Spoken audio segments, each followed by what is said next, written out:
What is up, guys? It's the Sound Alchemist, and today I'm back to talk to you guys about Warhammer 40k. Now, this video is going to be slightly different than what you're used to because I decided to go deep into the past of One Mind Syndicate to a time where we were doing a lot of hobby games such as Yu-Gi-Oh!, Pokemon, HeroClix, and this was the first episodes that I know I did that revolved around Warhammer 40k. And at that point, I was trying to give out Tau tactics. Now, the Tau, I believe this was in 5th edition, they weren't the best, but they weren't the worst either. So there was a lot of tips and tricks to kind of get you around the meta armies, but at the same time, it was really an awesome time because the Riptide had just come out and everybody was like swarming to it because it's a big ass Gundam. So let's dive into the tactics that I did for this video, and then let's see if those still apply to today's Tau tactics for 9th edition. Today we're going to be focusing on the elites, Mr. XV104, the Riptide. So this guy is an intimidating ball of awesomeness. He is new in the codex, and this guy is gonna be your go-to guy when you need that firepower. But that also means that he's also pretty vulnerable because everybody's gonna see him on the field. They're gonna quickly target him, but don't be worried. This guy can take it.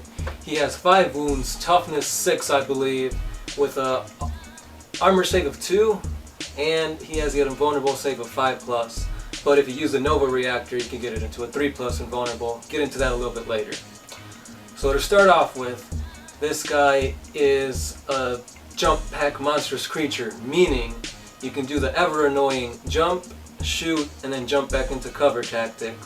Alright, before we get deeper into this, man, was that guy handsome. But anyway, a lot of this still pertains, like he's still a monster in combat. He's still gonna be targeted because he's like the centerpiece of the Tau army. Jump, shoot, jump isn't a thing anymore.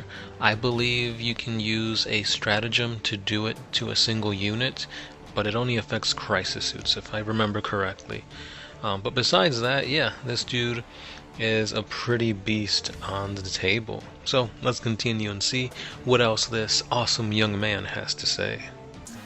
And he's a monstrous creature, which he ignores cover, and if he does get assaulted, he has that AP2 to deal with anything, although he is Tau, so don't get him in there. His Nova reactor is where he shines best. Basically with this, you roll a die, on a 3 or higher you get some special abilities, meaning you can either double tap your secondary weapon, whether it's a fusion blaster, smart missile system, or plasma rifles. Don't take the plasma rifles, they're not worth it. Go with the smart missiles or the fusion blasters. His other option is to give you that extra insurance, basically, giving him that 3+ invulnerable save that I mentioned earlier. He also can get a huge jump move in the assault phase. Instead of the normal 2d6, this guy can roll 4d6.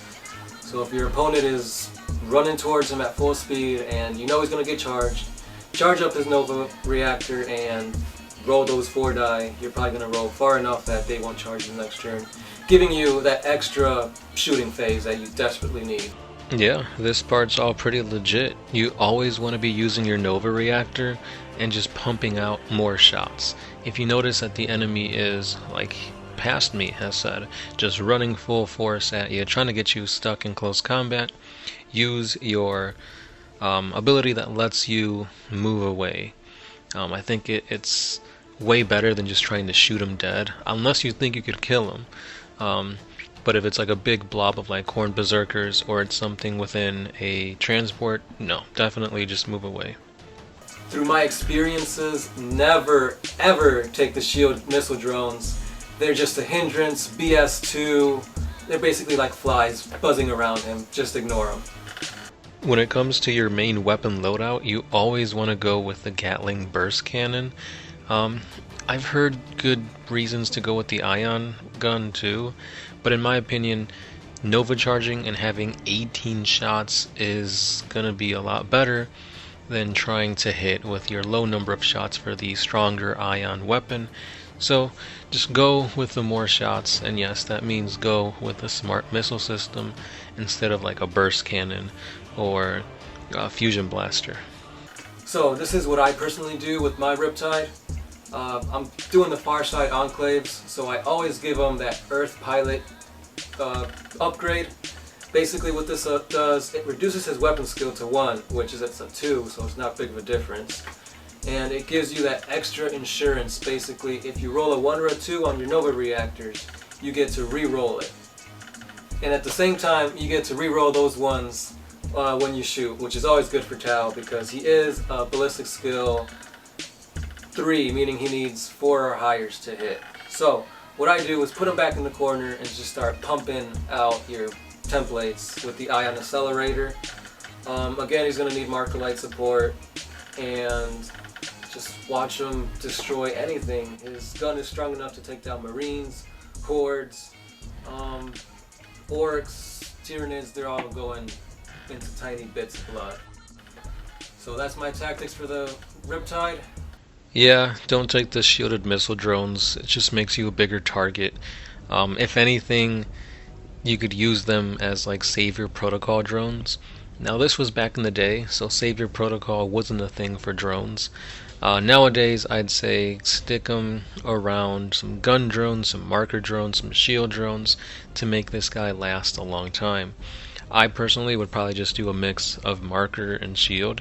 That way, if anything comes at you, the shield drones should be able to block it with their invuln saves, or you can mark things with marker lights to make it easier for your Riptide to hit and destroy whatever it is you want to wipe off the map. Did he just say pop out templates?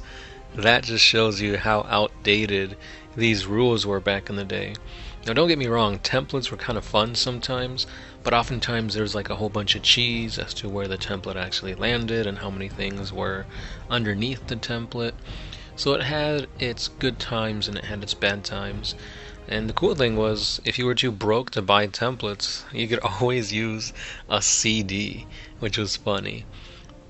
But yeah, I think that tactic still works.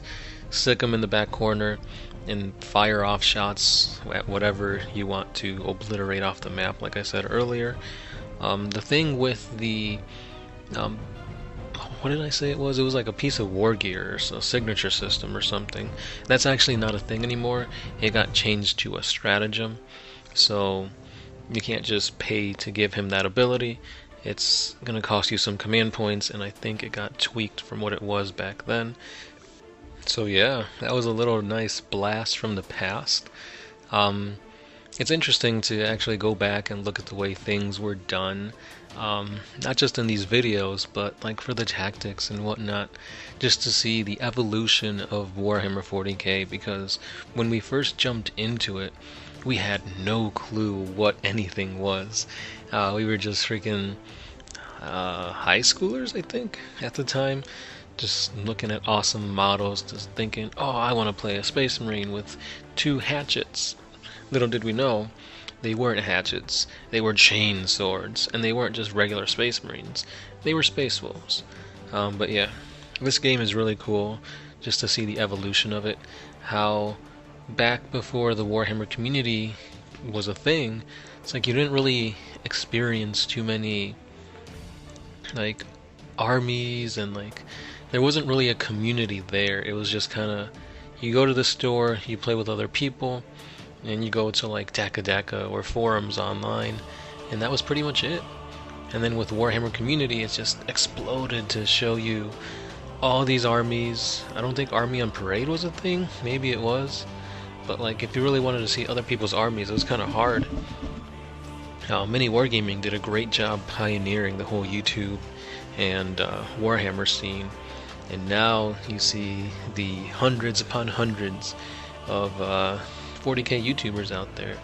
You know, it's not just playing the game, it's lore, it's painting, customizing, it's a whole lot, and it's been an interesting evolution.